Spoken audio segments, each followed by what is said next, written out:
Hi, I'm Isla, and today I am going to be reviewing Griffon the Brush-Off. So we begin with Pinkie telling Twilight about all the cool things Rainbow Dash can do. And, well, Pinkie finds Dashy, and from the looks of it, Dashy does not seem to like hanging out with Pinkie Pie. All Pinkie wanted to do was warn Dash about the mountain. Pinkie, Rainbow's not blind, you know that, right?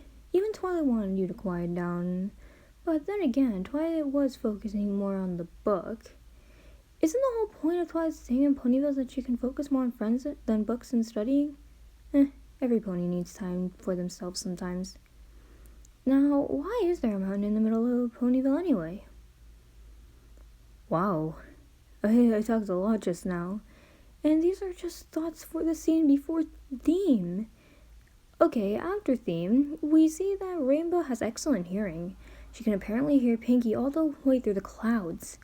So Pinkie asks some if they know where RD is, and Twilight's like, well, Pinkie, you know Dash, so wouldn't you know where she is? In the clouds? That's what her expression says, at least. So we get this funny chase scene that reminds me of one of my friendships for some weird reason. And all Dashy had to do was stay in the clouds, since horse ponies can't walk on the clouds. Look, I know it's Pinkie, but I know even she can't pull that off. But Pinkie catches up with Rainbow, and while Rainbow forces herself to do the thing Pinkie has planned, and well, Pinkie, north and south are different from up and down. I'm sure even RD knows it. It is also canon that the characters know about the way. This also happens in the second master, too. Fluttershy was humming the theme, too. So it turns out the prank is giving Spike the hiccups. Forget Spike's side of the prank. I would love to know what Celestia thought of the prank. What's even more funny is the animation error. And with the next few scenes, I think the Pinkie Dash shippers would go wild. Not a Pinkie Dash shipper, but I have my own ships. And I won't stop you from shipping them. So they give ponies some pranks that are actually harmless, except for Twilight's. Let's just be glad that she wasn't doing a dangerous experiment. And, well, I still like the Spike prank the best, because of Celestia's side of the prank. So we reach the next, and oh boy, this episode just got a lot more interesting. We get a new, actually mythical creature, a Griffon. Now, I have to admit, this Gilda Griffon does sound like an awesome Griffon to hang out with. I'm sure I'm gonna eat those words by episode's end, though. Because I see some subtle foreshadowing on Gilda's tone on Rainbow wanting to perform the, I think it's called Junior Speedster's Flight Camp theme? And then, yeah, I've gotten that too, Pinkie. I would have loved to see you, Rainbow, and Gilda performing the prank. And even what the prank was. Oh well, maybe in a few seasons. Now, when Rainbow said old times, it made me wonder, when was the last time they saw each other?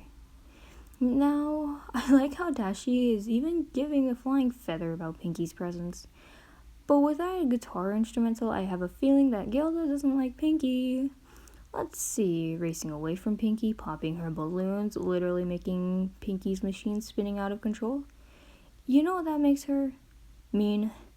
And no, Twilight, Pinkie's not jealous. She's a third wheel. I've been a third wheel, a fourth wheel, you name it.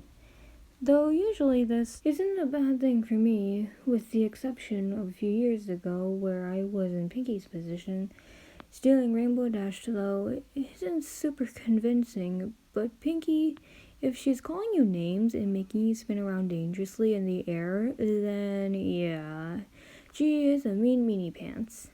But then... Oh, no, definitely not. I think I should just add one more thing to the list. Yep, Pinkie is right. Something must be done. But hey, at least Gilda's a great voice actress. So yeah, Pinkie throws a party for Gilda. Some are cool, while others are not. And so we get a prank number 1. And... with the welcome party, I kinda wish that the episode ended with Gilda having fun with the ponies, but... oh well. Not everything can end the way you wish it ended. And then we get pranks 2A and 2B. and I have to admit they are hilarious. Then we get prank number 3, which gives Gilda a better hairstyle than the one she has prior. So after some music, which I think has made Fluttershy relax a little bit, we get prank number 4, relighting birthday candles. I wonder how that happens.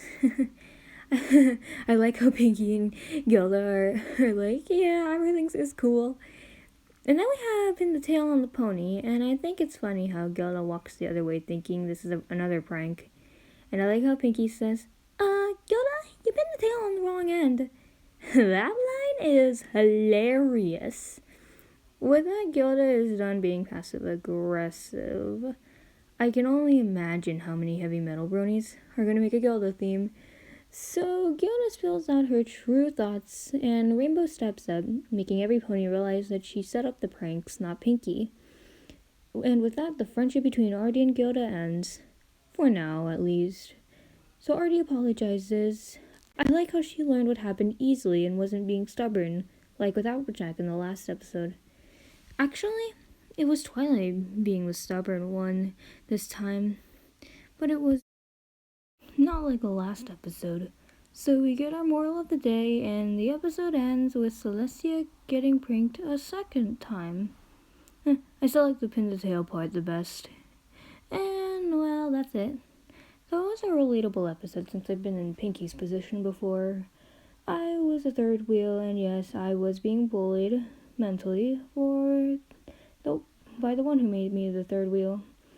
I just wish that experience ended like this episode ended, but oh well. It just proves that this isn't always reality. But let me say 10 out of 10 for Pinkie's experience sticking out to me. But this is not my favorite episode. I've gotten a new one actually, so it's not the last problem anymore. You'll find out in due time. This episode also explains why Screamy's song with profanity speaks to me so much. Well, bye! I love y'all.